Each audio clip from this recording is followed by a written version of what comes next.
7 hari di Korea. Itu 2006 banyak santri Korea ngaji saya yang pas perainan. Kenapa saya yang diundang? Sebenarnya saya itu nggak diundang.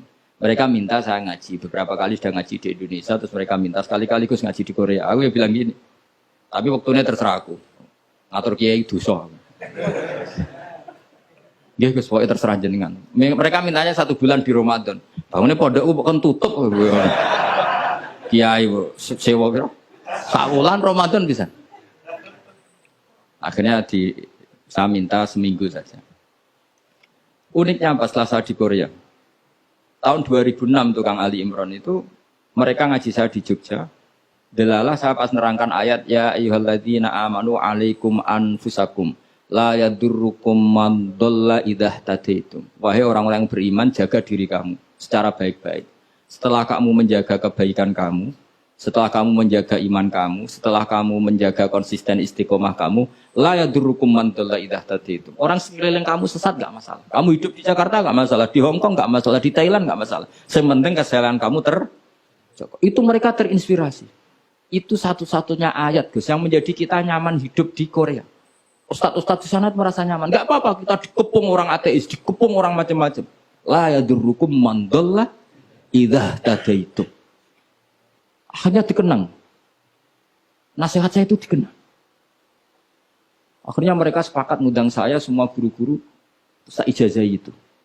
Ya sudah, Korea itu bumi ateis. Bumi di sini tuh nangis semua karena lama nggak dipakai sujud. Padahal lakal hamdu mil'us samawati wa mil'ul ardi. Bahwa memuji Allah itu harus memenuhi langit dan memenuhi bumi. Nanti kalau orang Korea nggak ada orang Indonesia, bumi ana sing lodang.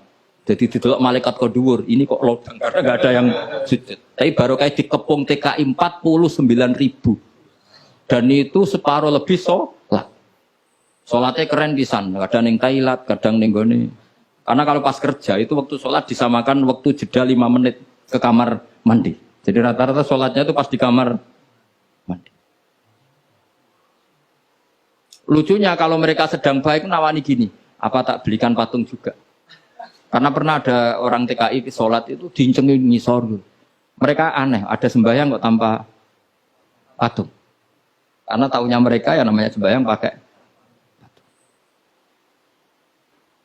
Jadi betapa mereka nggak kenal sekali sama Islam. Dan itu pertama kenal barokahnya orang-orang Indonesia. 49.000. Nah sekarang udah bikin masjid, udah apa, terus ada yang ngontrak masjid. Jadi masjid itu unik. Kadang lantai 1 gereja, lantai 2 bar, lantai 3 masjid. Jadi saya pernah ngaji bab itu mau ke masjid ngelewati gereja dulu. Dan di masjid gambarnya salib. Karena yang di bawah itu gereja. Lewat situ. Lantai 2 bar. Bar itu lantai 3 masjid. Kadang balikannya masjid dulu, bar. Jadi ya nguji iman betul.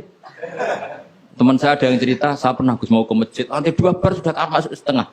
Ke masjid apa di sini aja ya?